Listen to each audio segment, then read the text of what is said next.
Best varicose veins చికిత్సనే పొందండి. నొప్పి లేని చికిత్స కోసం సంప్రదించండి ఎవిస్ హాస్పిటల్. నమస్తే రమగారు. నమస్తే జయ. మార్గశిర మాసంలో వచ్చే గురువారాలకి చాలా ప్రత్యేకమైన స్థానం ఉంది. మనం ఒక కథను కూడా చెప్పుకుంటూ ఉంటాం. అవును. మరి ఈ సంవత్సరం ఎన్ని గురువారాలు వచ్చినాయి?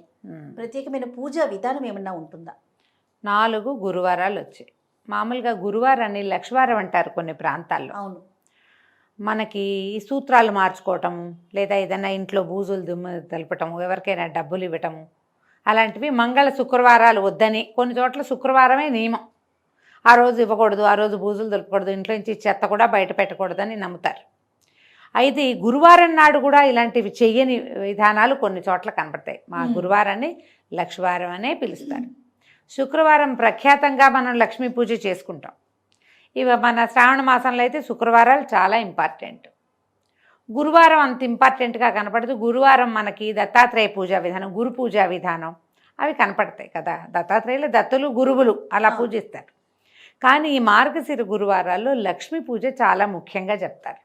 ఇదొక లక్ష్మీ వ్రతం. దీనికి పెద్ద పూజ హడావిడేం లేదు. లక్ష్మీదేవికి షోడశోపచారాలు శుక్రవారం నాడు ఎటా చేసుకుంటామో అదే పూజ. ఓకే. అయితే ప్రత్యేకంగా ఇందులో కొన్ని నియమాలు మాత్రం ఉన్నాయి. ఈ మార్గశిర గురువారాలకి నియమం ఉంది. వ్రతానికి ఒక కథ ఉంది. ఆ కథ చెప్పుకుని అక్షంతలు వేసుకోవాలి తల మీద. మీరు నోముగా చేస్తే, నోములు ఉన్నవారు, నోము ఉండి ఉన్నవాళ్ళు, లేదా ఈ సంవత్సరం నుంచి పాటిద్దాం చేద్దాం అనుకునేవాళ్ళు చేసుకోవచ్చు. ఇది మా ఇంట్లో ఆనమాయి లేదు, ఆన లేకపోతే చేయకూడదు అంటారు కదా, మాకు లేదండి అంటారు. లేకపోయినా గురువారం శుభ్రంగా పూజ చేసుకోవచ్చు. లక్ష్మీ పూజ ఈ దీంట్లో నియమం ఏంటంటే, ఈ శుక్రవారం నాడు తలస్నానం చెయ్యాలి, కానీ నెత్తికి నూనె పెట్టుకుని వదిలించుకునే వ్యవహారం చేయకూడదు. ఈ గురువారం నాడు తలకి నూనె రాయకూడదు. లక్ష్మీదేవికి శిరోభారం వస్తుందట, తలకాయ నొప్పి వస్తుంది. అందుకని మన తల జిడ్డుగా ఉంటే, తల ఊరికే జిడ్డుగా ఉన్న తలలు లేకుండా చూసుకోండి. నెత్తి మీద నీళ్ళు పోసుకోవాలి. పిడప పెట్టుకుంటాం కదా, ముందు తల నీళ్ళు ఆరడానికి, తర్వాత ఆ పిడప తీసి పక్కన పెట్టి నీళ్ళు ఆరిపోతే దువ్వుకోవద్దు, దాన్ని మూడేసేసుకోవాలి. విరబోసుకుని వంటలు చేయటం లాంటి వ్యవహారాలు చేయబోకండి. దాన్ని మూడేసుకోవాలి. లేదా నాలా పొట్టి చుట్టు వాళ్ళు అనుకో, మడత పెట్టి ఒక క్లిప్పు పెట్టుకుని జుట్టు వేళ్లాడకుండా చేసుకోవాలి. తల దువ్వకూడదు పూజ అయ్యేదాకా. మామూలుగా మనం ఏం చేస్తాం, పొద్దున్నే స్నానాలు చేసాక కొంచెం తలకాయ చక్కగా దువ్వుకుని కాసిన పువ్వులు అవి ముడుచుకుని కూర్చుంటాం పూజకి. ఇప్పుడు తల దువ్వుడు లేకుండా పువ్వులు ముడుచుకోవచ్చు. దువ్వకూడదు, నెత్తికి నూనె రాయకూడదు. పూజ అయ్యేదాకా ఇట్లా నోట్లో ఏది వేసుకోకూడదు. ఈ నియమం ఉంది ఈ మార్గశిర గురువారానికి. మనం పూజ చేసుకుంటే ఎవరికైనా ఈ కథ చెప్పాలన్న నియమం కూడా ఉంది. మా ఫ్రెండ్ భావని ఉంటుంది కదా, గురువారం కథ చెప్తాను అంటుంది. ఎవరో ఒకళ్ళు ఊగొట్టాలి అవతల వాళ్ళు ఒకళ్ళే ఉన్నారనుకో, ఇంట్లో ఎవరు లేరు, ఎవరికైనా ఫోన్ చేసి కథ చెప్తాను ఊగొట్టు అని కొట్టించాలి. ఆ కథ చెప్పాలి ఒకరికైనా. మీకు ఎంత అదృష్టం రమ్మగారు, కొన్ని లక్షల మందికి చెప్తా ఉన్నారు. చెప్తాను కదా నేను, నిజం రమ్మగారు, ఏటా చెప్తున్నాను నేను. గురువారం నాడు ప్లే అయ్యిందంటే ఇంకా అదృష్టం. ఊరికి ముందు వినేస్తే కాదు, ఆ రోజు వింటే ఈ కథ నేను చెప్పే కథ మీరు హాయిగా విని అక్షింతలు వేసుకోండి, హ్యాపీగా సరిపోతుంది. ఇంకేం లేదు, కథే చెప్తాం. అలాగే రమ్మగారు. మీరు పొద్దున్నే ఏం చేయటం, తలస్నానం చేసేసి ఏమీ నోట్లో వేసుకోకుండా, ఇల్లు అవి శుభ్రాలు ముందే చేసుకుని తలస్నానం చేస్తాం కదా, ఇల్లు శుభ్రం చేసుకుని లక్ష్మీదేవికి మీకు ఆల్రెడీ ఇంట్లో ఉన్న విగ్రహమే స్వరూపమే ఉంచుకోవచ్చు, ఏం పర్వాలేదు. ఆవిడకి పూజ చేసుకోండి. షోడశోపచారాలంటే ఏముంది, ఆవాహనము స్థాపనము చేశాక నవరత్న గచ్చ సింహాసనం, అర్ఘ్యం పాద్యం ఆచమనీయం, స్నానం, ఆభరణం, వస్త్రం, పుష్పాలు, గంధము వరుసగా సమర్పిస్తామా. అయిన తర్వాత లక్ష్మీ అష్టోత్తరం చదువుకోండి. లక్షణంగా ఏం పెద్దది శాస్త్రమే చదవాలన్న నియమం లేదమ్మా. మీకు అందరికీ ప్రకృతి నమః, ఓం వికృతి నమః ఉన్నాయి కదా నామాలు, 108 చిటుకుని అయిపోతాయి. ఏ స్తోత్రనిధి ఇలాంటి యాప్లోనూ చక్కగా లక్ష్మీ అష్టోత్తరం అని కొట్టారంటే వచ్చేస్తుంది, ఎక్కువ సమయం పట్టదు. 108 పువ్వులుంటే చక్కగా పువ్వులు సమర్పించి అర్చన చేసుకోండి ఒకటి. లేదా 108 పువ్వులు లేవు, కాసినే ఉన్నాయి పువ్వులు, ఓ చిటికెడు కుంకుమ పట్టుకోండి. నా వేళ్ళు చూడండి ఏం చేస్తున్నానో పట్టుకోండి. ఆ పట్టుకుని ఈ పుస్తకం చూసుకుని అది చదువుకోండి. అయిపోయాక ఈ కుంకుమ సమర్పించి దండం పెట్టుకోండి. స్తోత్రం అయ్యాక ధూపం, దీపం, నైవేద్యానికి మనం వ్రతంగా చేసేటట్టయితే నియమం ఉంది. వారానికి ఒక్కొక్కటి చొప్పున చేసుకోవాలి. ఈ వారం ఇది, ప్రతి గురువారం వచ్చే వారం ఇది, ఇలాంటి లెక్క ఉంది, చేసుకోవచ్చు. లేదా మీకు అలవాట్లేదు, చేత కాదు, అవన్నీ చేయలేం, పాయసం చేసి పెట్టండి చక్కగా. క్షీరాన్నం చేయండి. సేమియా పాయసం, సగ్గుబియ్యం పాయసం చేయకండి. అన్నంతో బియ్య పాయసం చేసి క్షీరాన్నం చేసుకుంటాం కదా, పరమాన్నం అంటాం. ఇన్ని శనగపప్పు వేసుకోండి అందులో. ఆ బియ్యంలో శనగపప్పు వేసి శుభ్రంగా పాలు పోసి పాయసం వండేసుకోండి. అంత పాయసం అమ్మవారికి నివేదన చేయండి.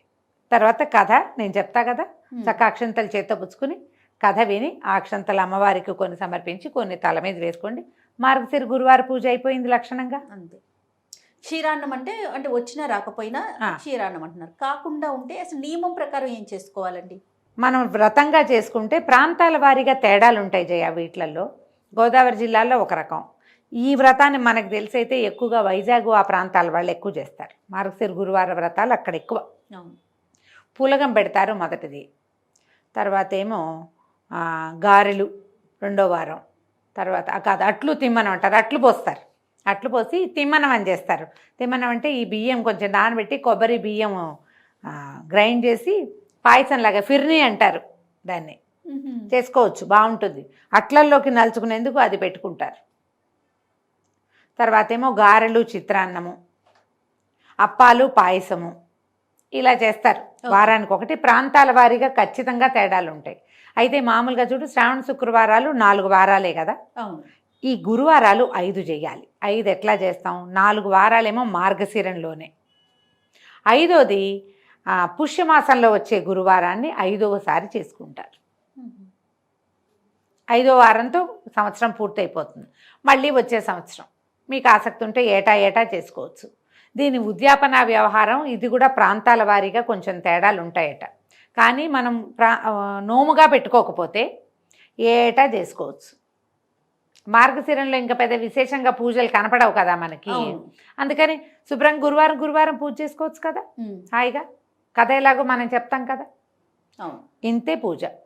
మీకు అవకాశం ఉన్నవాళ్ళు చక్కగా చేసుకోండి. మీ ఇంట్లో ఉంటే మానేయకుండా చేసుకోండి. మీకు ఈ కథ, ఈ కమామేషు నచ్చితే లక్షణంగా చేసుకోండి. ఏ భయమో లేదు. నేనైతే ప్రతి గురువారం పాయసం చేసి పెడతా. పావని దగ్గరే విన్నా, నాకు నచ్చింది, తినడానికి బాగుంది. ఏం పోయింది మార్గశిర మాసం, లక్ష్మీ పూజ మన ఇంట్లో ఉండాల్సిందేననేమీ లేదు. శుక్రవారం చేసుకుంటాం ఎలాగూ లక్ష్మీ పూజ, గురువారం కూడా చేసుకుంటాం, అధికస్య అధికం ఫలం, అంతే, తప్పేముంది. అందుకని నేను ఈ అలవాటు చేసుకున్నా. మీకు ఎవరెవరికి ఆసక్తి ఉంటే, ఒకవేళ ఓ గురువారం కుదరలేదనుకో, నా సంగతే చెప్తున్నానమ్మా, మీ సంగతి కాదు. ఓ గురువారం కుదరకపోతే దండం పెట్టి ఊరుకుంటా. ఇవాళ సాగలేదు, నేను బయటికి వెళ్ళిపోవాలమ్మా, రేపొద్దున కలుసుకుందామని దండం పెట్టేస్తా. ఒక లక్ష్మీ క్షీర సముద్రరాజు తనయ శ్లోకం చదువుకుంటాను.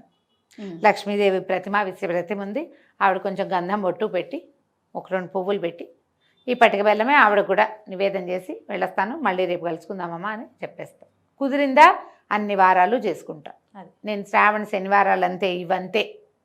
కుదరకపోతే అదేదో బ్రహ్మాండం పగిలిపోతుందని, లైన్ తప్పేసామని, నెత్తని చేస్తుందని, తర్వాత ఏమో అమ్మవారు ఏదో చూపిస్తుందని.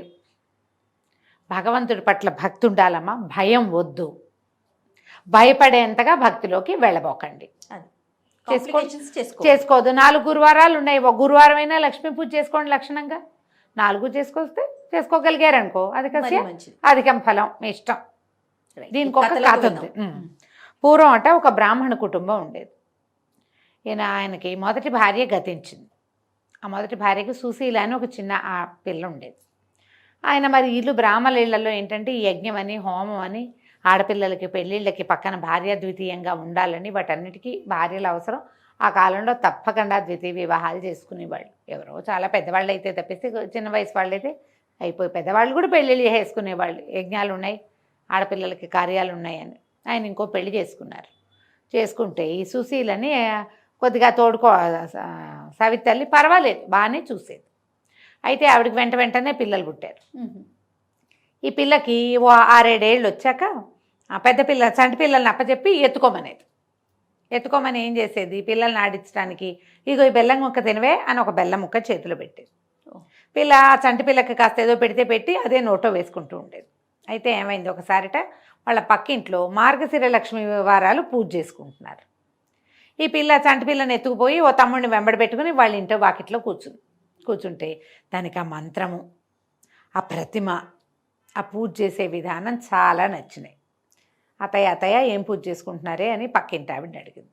లక్ష్మీ పూజే చక్కగా చేసుకుంటే ఆడపిల్లలకి మంచి మొగుడు వస్తాడు, చక్కటి సంసారం వస్తుంది. మీ పిన్నికి ఏమీ తెలీదు, మా ఇంట్లో ఉంది అంది. ఈ పిల్లకి చాలా నచ్చింది. మొదటి గురువారం నాడు చూసింది. ఏం చేసింది, రెండో గురువారం నాడు అది పిల్లలకి బొంగరాలు చేసుకోవడానికి బంకమట్టి తెస్తే ఆ బంకమట్టితోటి చక్కగా చిన్న లక్ష్మి, వాళ్ళ ఇంట్లో పక్కింట్లో ఉంది కదా, అది చూసి అంత లక్ష్మీదేవి ప్రతిమ చేసుకుంది. ఆ ప్రతిమకి వాళ్ళ దగ్గరే వీళ్ళ వాకిట్లో కూర్చుంటే వాళ్ళ ఇల్లు కనపడుతూ ఉంటుంది. ఇక్కడ కూర్చుని జిల్లేడు పువ్వులతోటి కాసినేవో ఆకులు చేతికి అందినవి చక్క పచ్చగా బాగుంటే ఇప్పుడు ఇట్లా తుంచామనుకో ఇవి వస్తాయి, మన దీనిలాగా తులసి దళంలాగా వస్తాయి కదా, అట్లా దళాలు కోసుకొచ్చి కొన్ని చెట్లాకులు, ఆకులు పువ్వులు సమర్పించి నైవేద్యంగా బెల్లం సమర్పించి పూజ చేసుకుంది. అక్క ఏదో చదువుతోంది కాబట్టి పక్కనున్న పిల్లలు కూడా మాట్లాడకుండా కూర్చున్నారు. కూర్చుని చక్కగా పూజ నడిచింది. పిల్ల బాగుందిగా. వచ్చే వారం ఈ వారం కూడా చేసింది. 4 ఆ సంవత్సరం 5 గురువారాలు వచ్చినాయి. వాళ్ళ మొదటి వారం వాళ్ళ ఇంట్లో చూసి 4 వారాలు చేసుకుంది. బాగుంది. వాళ్ళ ఇంట్లో పుష్యమాసంలో గురువారం కూడా చేశారు చెయ్యాలని, అప్పుడు కూడా చేసుకుంది. ఈ లెక్కన 5 గురువారాలు అమ్మడు చేసింది. దానికి చాలా సంతోషం వచ్చింది. ఆ ప్రతిమని దాపెట్టుకుంది ఎక్కడో. మరుసటి సంవత్సరం కూడా చేసుకుంది. తల్లి తండ్రి బాగుపడ్డారు. అంతకుముందు సామాన్యమైన కుటుంబం వాళ్ళది. కాస్త శుభ్రంగా చెయ్యాడేలాగా వచ్చింది వాళ్ళ పరిస్థితి. 3-4 పిల్లలు కూడా పుట్టారు. 3 మగ పిల్లలు 3 ఆడపిల్లలు పుట్టారు. ఈ అమ్మాయి ఒక్కతేగా, వాళ్ళు 5-6 ఉన్నారు. బాగుంది. పిల్లకి 14వ ఏడు వచ్చేసరికల్లా పెళ్లి చేశాడు తండ్రి. ఇంకా పెద్దది అవ్వకుండానే చేశాడు. పెళ్ళి అయ్యాక కూడా ఇక్కడే పూజ చేసుకుంది. వ్యక్తత వచ్చాక కాపురానికి తీసుకుపోయారు. ఇంకో ఏడాదికి అనమాట. అప్పటికి కూడా వీళ్ళు బాగానే ఉన్నారు. ఈ ఏడాది గడిచాక అమ్మాయి వెళ్తూ ఏం చేసింది, తను ఏటా పూజ చేసుకుంటుంది కదా లక్ష్మీదేవి ప్రతిమను తీసుకుని వెళ్ళిపోయింది. ఓకే. ఎప్పుడైతే ఈ అమ్మాయి గడప దాటి అత్తవారింటికి వెళ్ళిందో, అత్తవారు కూడా సామాన్య కుటుంబీకులు, వాళ్ళకి అక్కడి నుంచి ఇక్కడి నుంచి కలిసి వచ్చినాయి. పంటలు ఇబ్బడి ముబ్బడిగా 6 ఎకరం కొండ ఉంటే అది ఇంకా బ్రహ్మాండంగా పెరిగింది. భర్తకేమో బయట నుంచి బోల్డని అవకాశాలు లభించినాయి. మావగారికి బావగారికి అందరికీ. ఈ పిల్ల వచ్చాక మాకు కలిసి వచ్చింది అనుకున్నారు. వేయమని అయిపోయారు వాళ్ళు. కానీ ఈ అమ్మాయి వెళ్ళిపోయాక పుట్టింట్లో మెల్లిమెల్లిగా స్థితి దిగనాశెళ్ళిపోయింది. ఆ ఊరు నుంచి ఈ ఊరు వచ్చిన వాళ్ళంతా మీ నాన్నగారి స్థితి బాగోలేదు, పిల్లలు పెళ్ళిళ్ళు చేయలేకుండా ఉన్నారు, మీ పిన్నిగారికి బాగోలేదు, మీ అమ్మకి ఇట్టా ఉంది అట్టా ఉంది అనేవాళ్ళు. ఈ అమ్మాయి వింటూ ఉండేది, ఏం బాధగా ఉండేది పుట్టింటికి ఏదైనా చెయ్యాలని. కానీ ఏమిటి తేడా వచ్చిందో ఆ అమ్మాయికి అర్థం కాల.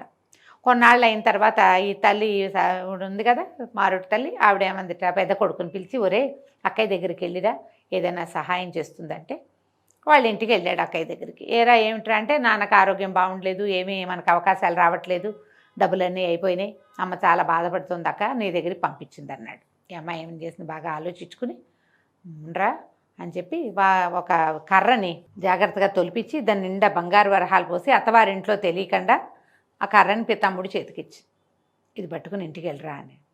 సరే తమ్ముడు ఏం చేశాడు, ఆ కర్ర పుచ్చుకుని వెళ్ళాడు. మధ్యదారిలో ఎక్కడో మంచినీళ్ళు తాగుదామని చెరువు గట్టన కర్ర పెట్టి మంచినీళ్ళు తాగని పోయాడు. నీళ్లు తాగి పైకి వచ్చేసరికల్లా కర్ర లేదు. అందులో వరహాలు ఉన్నాయని తెలియదు పిల్లవాడికి. ఆ పోనీలే అక్క ఊరికే అడవిలో సహాయానికి కర్ర ఇచ్చింది అనుకున్నాడు, కానీ అంతకంటే ఏమీ ఆడుకోలే. ఇంటికి వెళ్ళిపోయాడు. అక్క ఏమి ఇచ్చిందంటే, ఏదో కర్ర ఇచ్చిందమ్మా, ఆ కర్ర అక్కడే ఎక్కడో పోయిందంటే, అయ్యో ఏమీ లాభం లేకపోయిందే పిల్లల దగ్గరికి పంపించినా అని ఊరుకుంది. కొన్నాళ్ళు పైగా మళ్ళీ అక్కయ్య దగ్గరికి వెళ్ళరా అని కొడుకుని పంపింది. ఈసారి ఏం చేసింది అమ్మాయి, ఓ చెప్పుల జతని ఉంటే కొత్త చెప్పుల జత జాగ్రత్తగా దాన్ని కుట్లు ఉడదీసి దాని నిండా వరహాలు పోసి మళ్ళీ కుట్టించి తమ్ముడు చేతిలో పెట్టింది. ఇంటికి జాగ్రత్తగా పట్టుకెళ్ళి అమ్మ చేతికి ఇవ్వరా అని. వాడేం చేశాడు, ఆ పిల్లవాడు వెళ్తూ చెరువు గట్టను చెప్పులు చెరువు గట్టను పెట్టి, మరి అంతంత దూరాలు నడవద్దు, మంచినీళ్ళు తాగడానికి దిగాడు. మళ్ళీ పైకి వచ్చేసరికి చెప్పులు లేవు. అయ్యో, సలీసుగా అక్కడ పెట్టుంటే ఎవరో తీసుకుపోయారు. అదే అయిపోయింది. మళ్ళీ ఏమైంది, 3వసారి మళ్ళీ వచ్చాడు. 3వ మాట వచ్చాక అమ్మాయి ఏం చేస్తుంటే, ఒక గుమ్మడి పండుని పైన ఇట్లా ముచ్చుకుందిగా, ముచ్చుకి దగ్గర ఇట్లా కోసి గుండ్రంగా తీసేసి లోపల గింజలన్నీ బయటికి జవరేసి దాని నిండా బంగారు కాసులు పోసి ఈ గుమ్మడికాయ పెట్టి జాగ్రత్తగా పట్టుకెళ్ళు, ఎక్కడ పెట్టబాక అని పదే చెప్పింది. సరే మంచినీళ్ళు తాగడానికి కూడా ఇట్లా చేత్తో పుచ్చుకునే నీళ్లు తాగాడు వదల్లా. కాకపోతే వాడికి అలా వెళ్ళాల్సి వచ్చింది పక్కకి. మరి తిండి పదార్థం కదా, ఏం చేస్తాడు, దాన్ని ఒక గట్టు మీద ఒక చోట ఎక్కడో పెట్టి చెట్టు కింద వాడు కొంచెం పక్కకి వెళ్ళాడు. మళ్ళీ వచ్చేసరికల్లా ఎవరో దారిని పోతున్న పాంధుడు ఎవడో, ఇది బాగుంది కదా, పదుకులు రోడ్డు మీద నడిచిపోయే వాళ్ళు ఉంటారు, గుమ్మడికాయ చక్క నవనవలాడుతూ చెట్టు కింద పెట్టుందని ఎవరో తీసుకుపోయారు.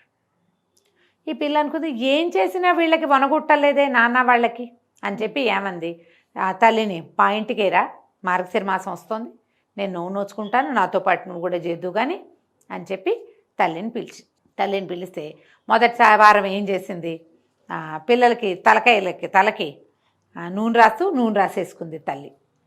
నూనె రాసుకోకూడదు నియమం కదా. అమ్మ ఏం చేసింది, సరే తనే నోచుకుంది, అయ్యో మా అమ్మ కుదరలేదని.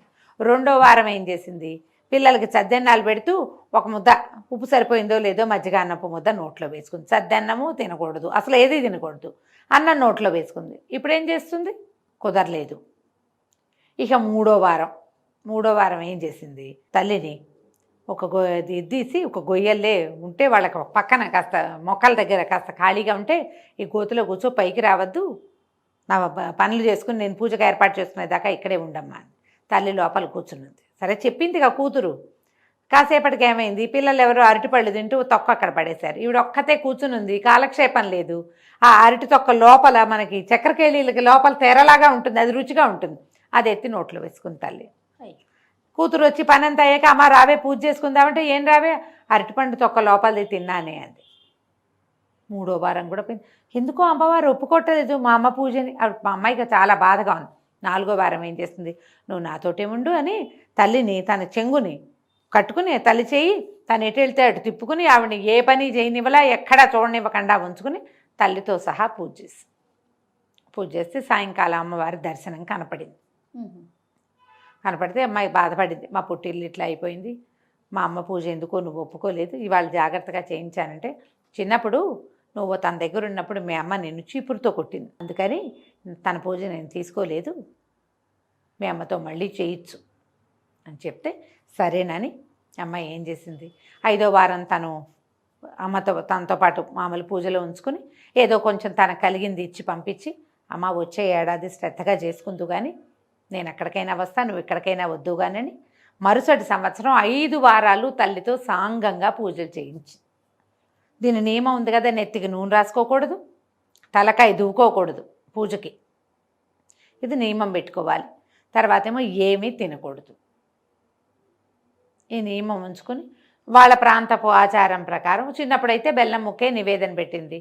ఇప్పుడు చక్కగా వారం ఒకరోజు పులగము, ఓసారి అట్లు తిమ్మనము, ఓసారి గారెలు పాయసము, గారెలు చిత్రాన్నము, పాయసము అప్పాలు ఇట్లా చేసి పెట్టి 5 వారాలు పూజ చేయించుకుని తర్వాత వాళ్ళకి సిరెక్కింది, వీళ్ళకి అమ్మాయికి సంతానం కలిగారు, అమ్మకి కూడా కుమారులకి కుమార్తెలకి వివాహాలు అయ్యి వాళ్ళ పరిస్థితులు కూడా బాగుపడ్డాయి. లక్ష్మీ పూజని శ్రద్ధగా చేయాలి, ఆమెకి శుభ్రత కావాలి, ఆమె మీదే తదేక దృష్టి ఉండాలి.